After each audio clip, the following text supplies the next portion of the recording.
Dan yang lebih anehnya lagi, Wak, sakit yang diderita sama Karim ini selalu berlangsung setiap sore sampai malam. Dan setiap kali demam tuh kedua kaki aku tuh macam dingin kali, dinginnya nggak wajar, betul-betul kayak kaki aku ini lagi dalam freezer, kayak gitu. Assalamualaikum warahmatullahi wabarakatuh. Terima kasih sudah klik video ini. Oke, Wak, jadi di malam ini seperti biasa aku datang kembali membawakan satu kisah horor Wawa part 202. Kebiasaan ngomong 100 mau 100 aja udah 200 kita.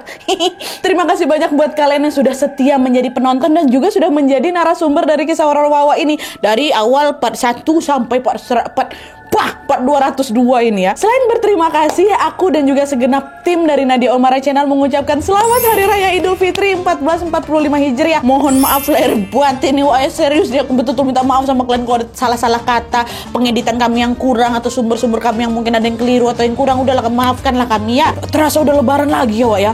Perasaan baru kemarin nih kita sahur sama tarawih pertama, tiba-tiba sekarang udah lebaran aja. Masya Allah, semoga kita diberikan umur panjang untuk bisa bertemu di bulan Ramadan lagi tahun depan. Amin ya robbal alamin. Oke, Wak, malam ini aku gak lupa kok sama tugas aku. Seperti biasanya aku akan menceritakan lagi pengalaman horor Wawa ketika bekerja di sebuah pabrik sendal yang terkenal angker. Selama kerja di sana, Wawa yang jelas-jelas tumpulnya macam awaknya bukan IndiHome, akhirnya melihat sosok makhluk astral untuk pertama kali seumur hidupnya. Nah, masalahnya, Wak, sosok ini tengok nih seram kali bentuknya. Dan konon katanya sosok itu ada hubungannya dengan sebuah peristiwa kelam yang pernah terjadi di pabrik itu. Nah, penasaran gimana kisah selengkapnya kan? Jadi tanpa banyak spoiler, langsung aja lah kita masuk ke ceritanya. Cekeret.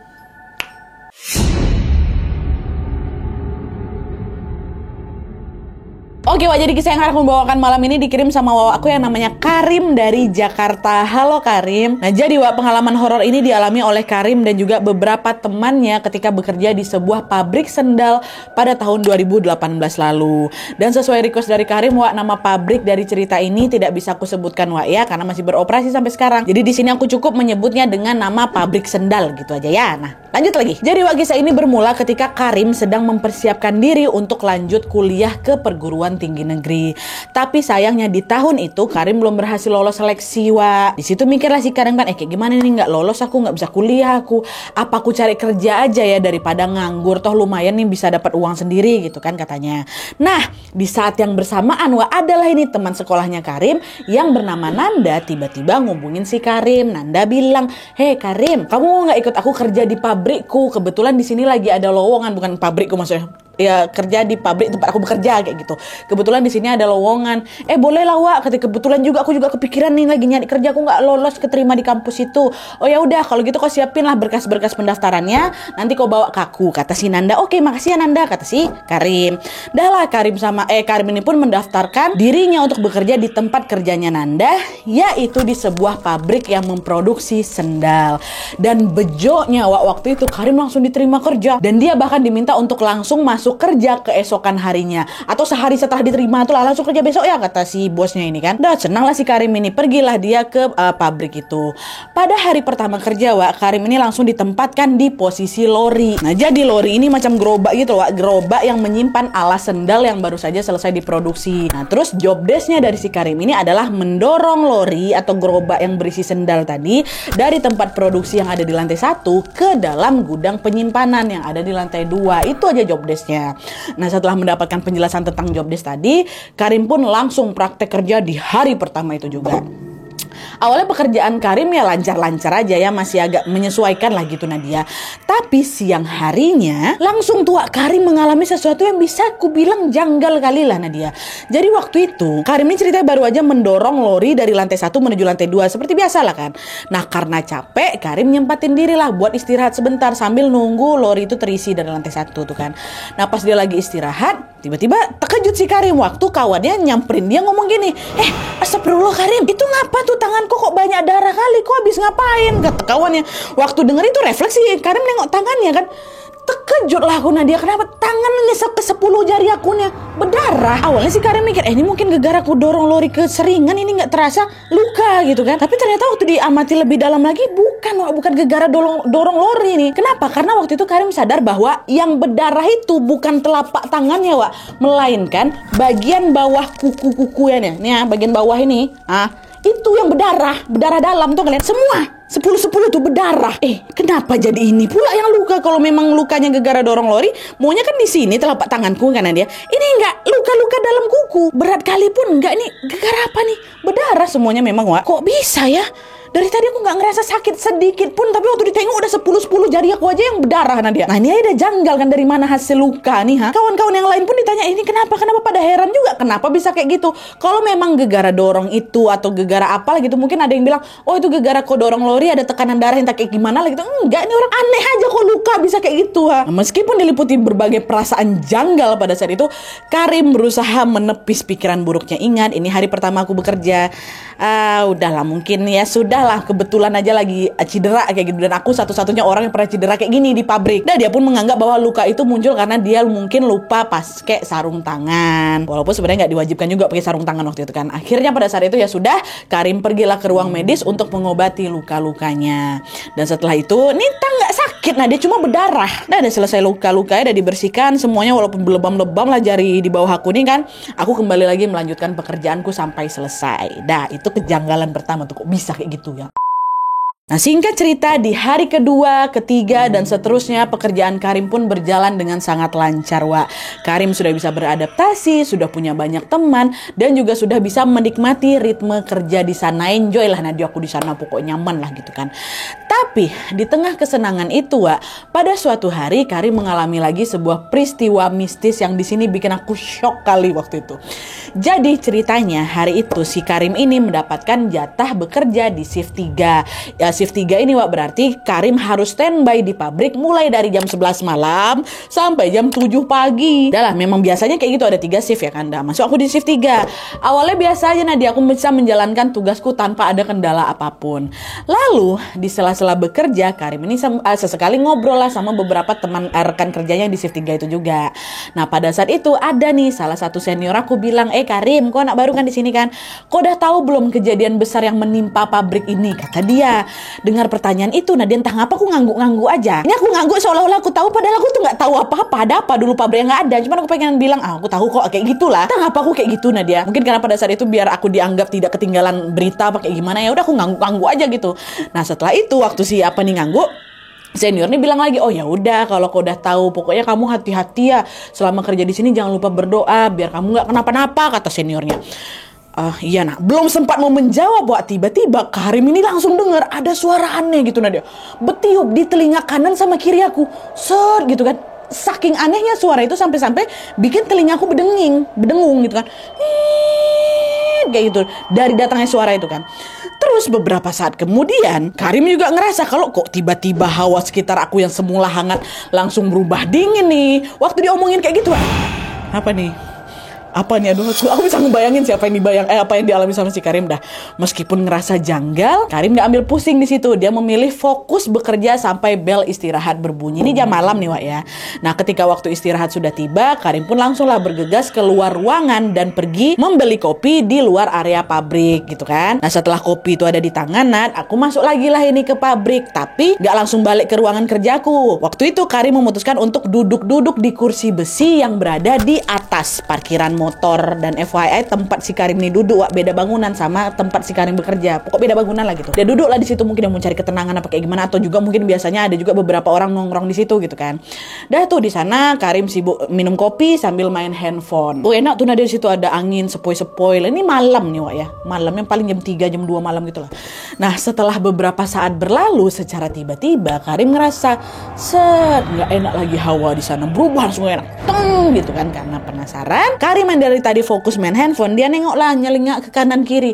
Rupanya aku tersadar di situ, tinggal aku aja di ruangan ini mah. Kok sepi? Tadi masih ada orang lalu lalang di sini gitu kan. Sendirian dia ternyata di situ, Wak. Gak sadar dia saking fokusnya main handphone. Nah, walaupun sendirian, Karim waktu itu gak takut. Aku belum takut, aku cuma kaget. Aku sendirian di sini. Aku belum mau pergi dari ruangan itu, pengen masih menikmati di sana gitu kan, masih istirahat kok juga jamnya. Nah, lanjut lagi lah minum kopi, main handphone lagi. Nah, pas enak-enaknya ngopi, Wak, dari sudut matanya Karim Karim nengok ada seseorang yang berdiri dari kejauhan Nadia. Awalnya aku pikir ya udah itu teman kerjaku ya kan. Dah Karim refleks lah nengok ke arah si orang itu. Tapi ketika Karim menolehkan kepalanya, wah disitulah aku langsung berinding sebadan madan Nadia. Detik itu juga aku nengok ada, bayangkan sama kalian ya, ada sosok makhluk berkulit hitam, badannya kurus sekali, betul-betul kurus macam tulang diselimutin kulit aja tuh, kurus sekali. Terus sosok itu rambutnya juga jarang-jarang Nat. Ada di sini, jarang-jarang lah. Sisanya pita ya kan. Dan rambut itu terurai nih ke depan sampai menutupi sebagian wajahnya. Apa tuh? Astagfirullah. Belum sempat mencerna keanehan itu, Karim dibuat terkejut lagi karena sosok itu makin lama makin mendekat ke arah Karim. Dan kalian tahu mendekatnya tuh kayak gini, Wak. Sosok itu mendekati Karim bukan dengan berjalan merangkak kayak gitu tuh enggak. Tapi dia hilang dulu. Terus dia bertambah maju setiap kali Karim mengedipkan mata. Bisa kalian bayangkan kan? Satu kedipan nah dia udah loncat dia ke depan, tapi nggak itu ya, macam hilang bentar, waktu dia muncul udah maju, satu kedip lagi, maju lagi dia 1 meter, tapi majunya nih hilang, datang ya, kayak gitu ya, bukan dia berjalan atau merangkak ya, enggak, makin maju, makin maju, kayak gitu, bayangkan sama kalian, makin banyak kedipan aku makin maju lah dia, nengok itu, wah, itu langsung gemetaran badannya si Karim, wah, seumur hidup baru itu aku nengok makhluk gaib kayak gitu, dan seseram itu Nadia, bisa aku bayangin kok Karim paham aku, langsung berlari lah si Karim, berlari dia turun tangga ke arah bawah, menjauhi si sosok yang tadi itu kan. Tapi sebelum sampai ke lantai 1, Karim ini penasaran, dia mau nengok lagi nih ke atas ini, semoga hantu ini nggak ngikutin aku gitu kan. Waktu ku tengok ke atas memang dia nggak ngikutin aku dari belakang, nggak ngikutin aku turun ke bawah, tapi yang ada dia malah merangkak di atas plafon dengan posisi kepala ngadap ke aku. Wah, kata dia kayak gitu. Dan dari situ makin jelas lagi ku tengok mukanya dia, kepala sosok itu betul-betul tengkorak tapi warna hitam. Udah nggak ada lagi matanya, hidung sama mulut udah nggak ada. Maksudnya kulit, mata, hidung, mulut, ini bibir ini maksudnya nggak ada. Pokoknya yang ku tengok tuh tengkorak tapi warnanya hitam. Persis kalau kalian tengok tengkorak di lab-lab sekolah kayak gitu tapi warna hitam. Bayangkan, kayak gitu dia ternyata. Makin berlari lagi, astagfirullah. Katanya dia lari langsung masuk ke bangunan tempat dia bekerja seperti biasa. Nyampe di sana, astagfirullah, apa yang ku tengok tadi? Karim nggak sibuk dia sengaja nggak menceritakan apa yang dia alami ke kawan-kawannya, takut kawan-kawannya juga ketakutan gitu. Karim langsung pergi ke toilet, dia cuci mukanya, berusaha untuk menenangkan diri dan melupakan kejadian tadi, ya kan? Nggak, astagfirullahaladzim, wajar memang, wajar, sudah tenang lagi, apes saja aku bisa nengok itu gitu kan. Nah setelah dirasa udah agak tenang, si Karim ini pun lanjut lagi menjalani pekerjaannya sampai shift berakhir. Tapi segimanapun Karim ini berusaha melupakan setan tengkorak tadi, Wak, Karim tetap dibuat merinding setelah tahu bahwa itu bukanlah kali pertama dia dilihatkan sosok-sosok gaib. Karena ternyata ada banyak sekali penampakan yang tidak kalah mengerikan lagi di pabrik itu. Itu masih permulaan tuh, Wak. Nah singkat cerita, Wak, 2 minggu setelah Karim melihat hantu tengkorak tadi, sekarang giliran salah satu kawannya namanya Bang Dedi Nadia dihantui juga itu sama sosok yang seram tadi itu. Jadi ceritanya hari itu jam 8:30 malam, Karim sama Bang Dodi ini masih bekerja di ruangannya. Nah kerja sat. Gak lama kemudian Bang Dedi pergilah ke gudang sablon sendirian buat mengecek barang kayak gitu. Nah pas balik dari gudang, Wak, di situ Karim nengok Bang Dedi ini ternyata balik nggak sendirian, ditemani sama 4 orang yang lain, which is yang balik jadi 5 orang nih, ini kawan-kawan si Karim semua nih. Tapi di situ yang bikin si Karim heran, kelima orang ini termasuk Bang Dedi balik ke ruangan tuh mukanya pucat semua nah dia, macam orang ketakutan. Tuh aku nanya lah kan, Bang Ded, kenapa kok wajah kalian pucat semua, kata gitu. Udah nggak apa-apa, dah lanjut kerja lagi, bercepat pulang, kata Bang Dedi kayak gitu. Ngapa nih, kata si Karim kan. Karim nengok 4 berlima tuh pucat semua ya, Nat. Nah, meskipun keheranan, Karim pun mengiyakan tanpa banyak nanya lagi. Dah, lanjut lagi lah di bekerja, sampailah shift berakhir di 10:30 malam. Ini mereka masuk di shift kedua gitu. Dan setelah itu, bergegaslah ini semua pada balik ke rumah masing-masing. Waktu di parkiran, aku udah mau balik nih Nadia. Tiba-tiba disamperin sama Bang Dedi tadi. Nah, disitulah Bang Dedi baru cerita, Wak. Karim, kau tahu nggak Karim? Kenapa Bang? Sial kalian. Iya kenapa? Kata siapa kan, kata Karim. Nah, ternyata di situ, Wak, waktu Bang Dedi pergi ke tempat sablon tuh, Bang Dedi baru saja melihat sosok penampakan. Jadi ceritanya Bang Dedi kan ke gudang sablon tadi. Waktu dia lagi di sana, tiba-tiba dia dengar ada suara perempuan ketawa. Dia tengok lah itu ke arah penyimpanan sendal karena suaranya dari sana. Nah waktu nengok ke sana, disitulah Bang Dedi melihat ada sosok kuntilanak nih, kuntilanak, wajahnya gosong, ya kan, rambutnya gimbal. lagi terbang di atas tempat penyimpanan tuh. Dan ternyata keempat kawan yang memang lagi ada di tempat sablon itu juga nengok sosok itu, Wak. Itulah kenapa mereka semua pada datang balik ke ruangan tuh dengan muka pucat pasi berlari. Semua nampak itu tuh, Gak si Bang Dedi aja yang nengok. Nah itu kisahnya Bang Dedi nih, Wak ya. Selain Karim, Bang Dedi gantian di si Nanda. Masih ingat si Nanda siapa? Kawannya Karim yang ngasih lowongan pekerjaan tadi itu. Dia ditengokin juga. Jadi ceritanya waktu itu Bang Nanda ini lagi menjalankan tugasnya, yaitu mengecek tinta yang memang akan dipakai buat nyablon sendal, ya kan. Nah, untuk ngecek tinta ini, Wak, Nanda ini harus keluar dari gedung karena memang tempat tintanya ini disimpan di luar. Ya, pergilah Nanda ini keluar sendirian malam nih. Nah, sesampainya di luar, Nanda pun langsung naik tangga kecil gitu untuk mengecek stok tinta yang disimpan di atas mesin itu. Pas sudah di atas, dia mau ngecek nih. Tiba-tiba dia terdengar ada orang lagi berbisik. Kata gitu. Awalnya si Nanda ini ngabain suara itu, Wak. Dia tetap aja apain tinta kan ngecek. Tapi makin diabaikan, suara itu terdengar makin dekat lagi. Kata kayak gitu, Bahkan di titik itu Nanda tuh ngerasa suara tuh udah macam di kiri kanan dia, Wak. Refleks Nanda langsung nengok lah ke sekeliling kan. Tapi ternyata nggak ada orang sama sekali di sana. Di situ Nanda langsung pikir negatif. Alah, diganggu aku nih, nggak betul nih, kata gitu kan. Dan Nanda pun langsung mempercepat tugasnya tadi dan langsung turun tangga, Wak. Nah, tepat ketika kakinya baru nginjak tanah dari tangga tuh, di situ Nanda posisinya Nanda masih nunduk kan, tangga kan tuh dia nunduk ini set, nyampe kakinya di tanah. Tiba-tiba Nanda ngerasa dari satu sisi di seberangnya si Nanda ini macam tiba-tiba menggelap gitu loh, macam ada orang lagi berdiri depan dia. Paham kalian kan? Kalian pasti ngerasa kalau misalnya ada sesuatu yang gelap, mungkin pasti ada orang di depan aku. Nanda ngerasanya kayak gitu.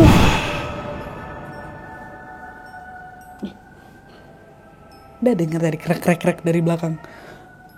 Bodoh amat. Karena penasaran, Nanda ngangkatlah kepalanya ini kan buat ngecek siapa yang ada di depan aku nih. Waktu dia betapa terkejutnya si Nanda karena ternyata, Wak, yang dia lihat itu bukan manusia. Yang lagi gelapin pandangan itu bukan manusia, tapi bayangan sesosok pocong yang sedang berdiri di hadapannya. Dan secara tiba-tiba pocong itu macam melayang pelan gitu karena Nanda nge-freeze si Nanda deh kayak.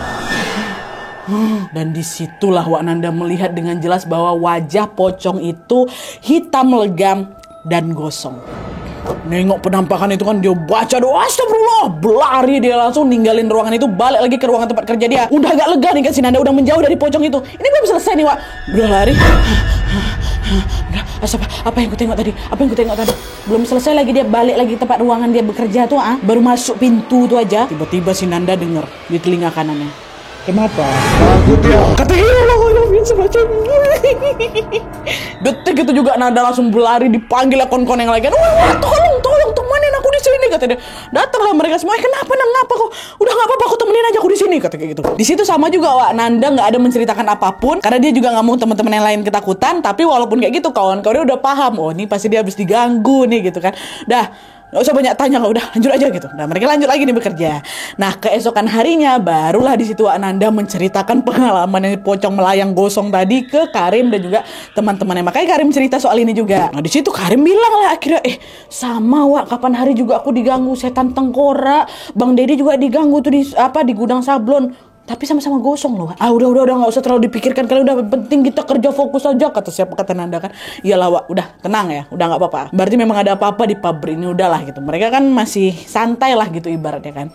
Udahlah, Karim, Nanda dan yang lain-lain yang ngedenger itu juga memilih nggak ngambil pusing dengan berbagai makhluk astral yang ada di sana. Mereka mikirnya wajar lah. Dia masih semangat juga nih, si Karim masih semangat kali kerja di sana tanpa memperdulikan gangguan-gangguan yang datang. Pertamanya Nadia, cuman waktu udah masuk bulan ke-6, nah disinilah aku juga mulai mengalami kejanggalan yang menurut aku lebih ekstrim lagi, kata si Nanda. Kok kata Nanda pula, kata Karim. Jadi ceritanya, Wak, pada suatu hari sepulang kerja, Karim ini tiba-tiba demam tinggi, ya kan. Waktu itu aku nggak mikir aneh-aneh, Nadia. Ya udahlah, mungkin aku kecapean, aku demam gitu. Paling besok juga sembuh kan. Dan ternyata betul, besoknya segar bugar aku, Nadia. Udah ngerasa baikan kali. Berangkat kerja aku seperti biasa, ya kan. Tapi sepulang dari pabrik, sepulang dari kerja, tiba-tiba demam tinggi lagi. Terus besok paginya sembuh lagi, gitu terus. Berselang-seling beberapa hari setelahnya, Wak, kayak gitu terus. Dan yang lebih anehnya lagi, Wak, sakit dan diderita sama Karim ini selalu berlangsung setiap sore sampai malam. Nanti waktu udah pagi, Nadia, sehat walafiat aku. Nanti kalau udah sore malam, demam tinggi aku tuh. Dan setiap kali demam tuh, kedua kaki aku tuh macam dingin kali. Dinginnya nggak wajar, betul-betul kayak kaki aku ini lagi dalam freezer, kayak gitu. Awalnya Karim mikir kaki yang dingin tuh cuma perasaan dia aja, Wak. Ini mungkin karena aku demam, rasanya kaki aku kedinginan nih gitu. Padahal mah normal-normal aja kalau dipegang sama orang yang nggak sakit gitu. Tapi ternyata enggak, Wak. Karena pernah nih pada suatu sore kawannya Karim datanglah ngejenguk Nanda ngejenguk.